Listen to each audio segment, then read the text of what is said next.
প্রিয় ছাত্রছাত্রীরা, ক্লাস শুরু করার আগে স্ক্রিনের এই ছবিটার দিকে একটু তাকাও। কি মনে হচ্ছে? ভিতরে গোলবৃত্তগুলো ঘুরছে, তাই না? কিন্তু আমি যদি বলি এই ছবিটা এক ফোঁটাও নড়ছে না, এটা সম্পূর্ণ স্থির। চমকে গেলে? আমাদের চোখ এবং মস্তিষ্ক ঠিক এইভাবে প্রতিদিন ধোঁকা খাচ্ছে। আর এই ধোঁকা খাওয়ার বৈজ্ঞানিক নামই হলো ভুল প্রত্যক্ষণ বা ইলিউশন।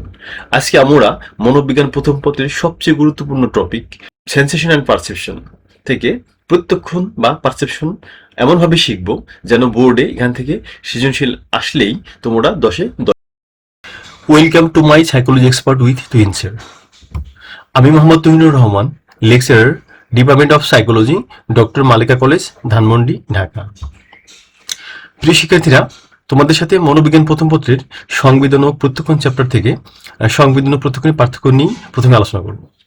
খুব সহজ একটা উদাহরণ দিই। ধরো, ক্লাসরুমে হুট করে একটা বিকট শব্দ তোমার কানে এসে পৌঁছালো। তোমার কান শুধু শব্দটা গ্রহণ করলো। এটা হলো সংবেদন বা সেন্সেশন। এটি একটি জৈবিক প্রক্রিয়া। বাইরে যদি কোনো বিকট শব্দ হয় বা যে কোনো শব্দই হোক না কেন, যখনই আমাদের কানে এসে পৌঁছায় সেটা কিন্তু প্রথমে সংবেদন হিসেবেই কাজ করে। আর এই যে যে সংবেদন হিসেবে কাজ করে, এটা কিন্তু কানে এসে পৌঁছায়। কানটা কিন্তু আমাদের পুরা নার্ভাস সিস্টেমের একটা পার্ট। সো তাহলে এটা একটি ফিজিক্যালি বা জৈবিক প্রক্রিয়া। কিন্তু শব্দটা শোনার পর তোমার ব্রেন অতীত অভিজ্ঞতা দিয়ে চিন্তা করলো, আরে এটা তো পাশের গলির পটকা ফোটার শব্দ। এই যে উদ্দীপকের সাথে অর্থ জুড়ে দিলে এবং শব্দটিকে চিনতে পারলে, একেই মনোবিজ্ঞানের ভাষায় বলে প্রত্যক্ষণ বা পারসেপশন।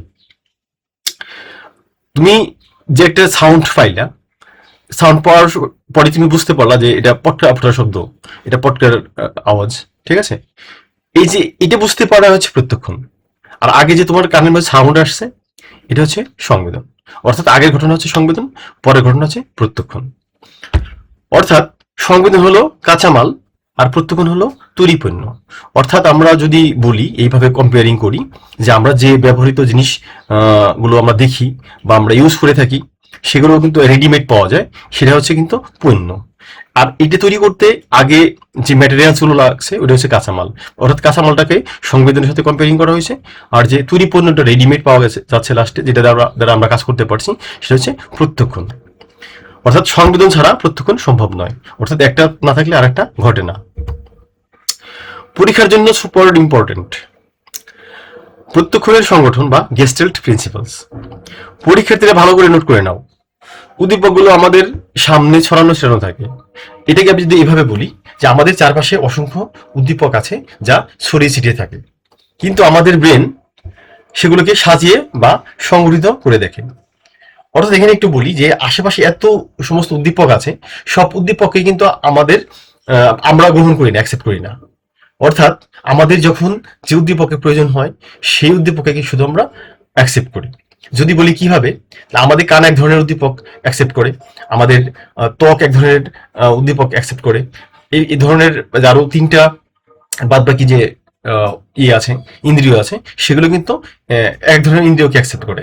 বাট সবগুলো ইন্দ্রিয় কিন্তু আমাদের চারপাশে থাকে, কিন্তু আমরা সবগুলো ইন্দ্রিয়ের প্রতি আমরা আহ, মানে ফোকাস দেই না। কেন দিই না? সবগুলো উদ্দীপক আমাদের প্রয়োজন পড়ে না ইন্দ্রিয়ের জন্য, ঠিক আছে? আচ্ছা, একে বলে প্রত্যক্ষণিক সংগঠন। গেস্টাল্ট মতবাদ অনুযায়ী আমাদের ব্রেন কিভাবে এগুলোকে সাজায়, তার তিনটি প্রধান নিয়ম আজ আমরা শিখব, যা পরীক্ষায় উদ্দীপক হিসেবে থাকবে। কি কি? কতে আছে নৈকট্যের নিয়ম বা ল অফ প্রক্সিমিটি।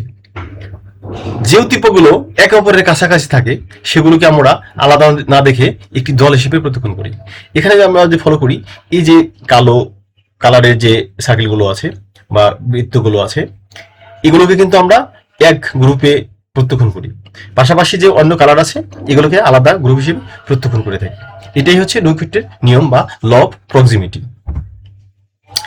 সাদৃশ্যের নিয়ম, ল অফ সিমিলারিটি। দেখতে একই রকম উদ্দীপকগুলোকে আমাদের ব্রেন একসাথে গ্রুপ করে ফেলে।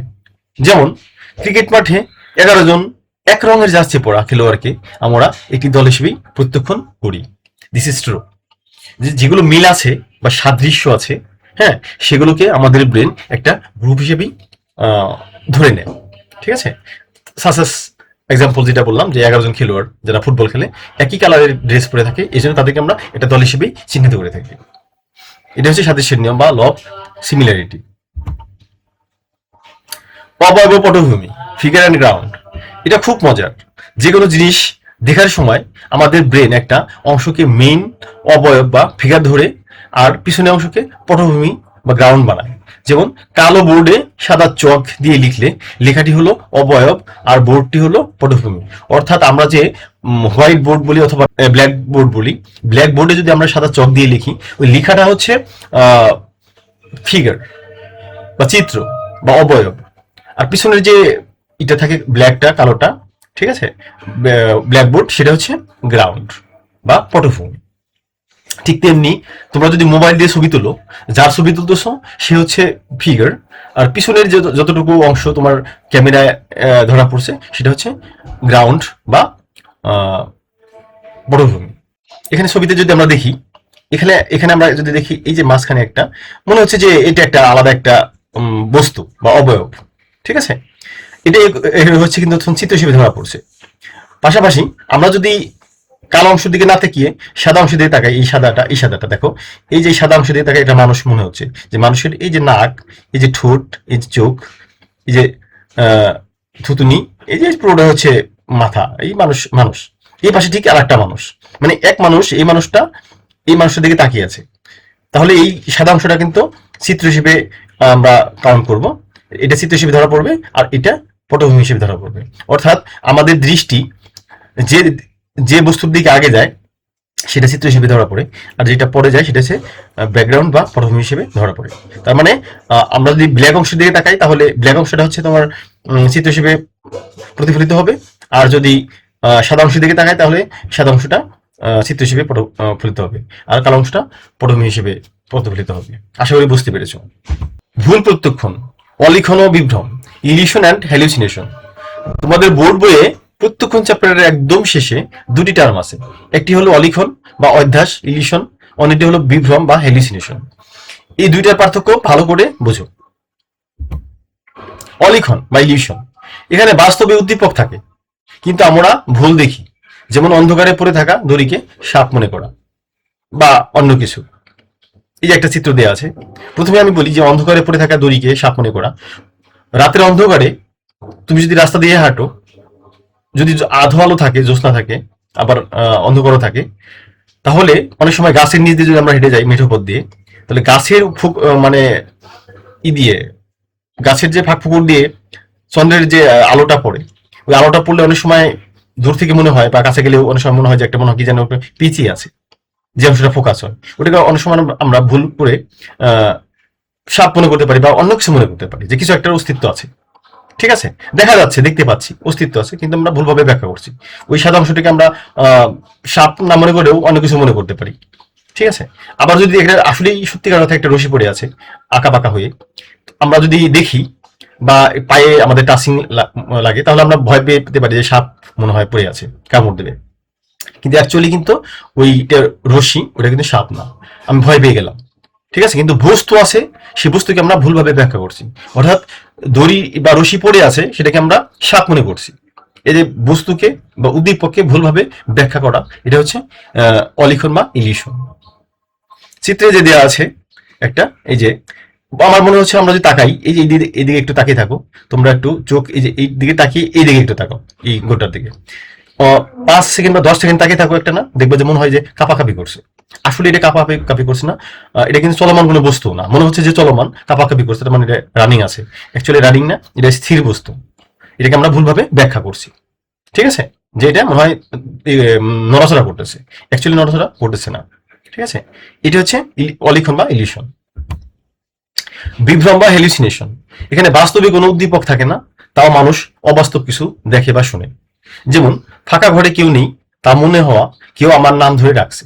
এটি সাধারণত মানসিক রোগ বা অতিরিক্ত ক্লান্তির কারণে হয়। এই যে মানুষটাকে একটু ফলো করে দেখো, যে হা করে চিৎকার চেঁচামেচি করছে, মনে হয় যে আশেপাশে এই যে উদ্দীপকগুলো চারপাশ থেকে মনে হয় তার মস্তিষ্কের মধ্যে অ্যাটাকিং করছে।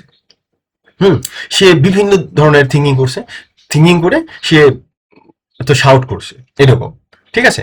অ্যাকচুয়ালি এই মানুষটা হয়তো মানসিক রোগী হতে পারে, অথবা অতিরিক্ত টায়ার্ডনেস যখন মানুষের কাজ করে তখন কিন্তু মানুষের মাথার মধ্যে মাথা ঘোরাতে থাকে, তখন বিভিন্ন কিছু মানুষ কিন্তু থিঙ্কিং করে বা অনেক কিছু মনে হয়, অনেক কিছু ভুল ভাল দেখে, এই টাইপের হয়ে থাকে। ঠিক আছে, বাস্তব মনে করে ওটা, কিন্তু অ্যাকচুয়ালি সেটা হচ্ছে হ্যালিসিনেশন।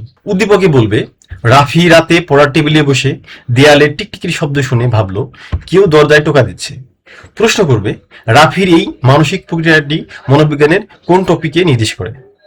উত্তর হবে কি, এটি একটি ভুল প্রত্যক্ষণ বা অলিখন। প্রিয় শিক্ষার্থীরা, এই যে উদাহরণের মাধ্যমে বুঝতে পারছো যে উদ্দীপকটা কিভাবে আসলে তৈরি করে।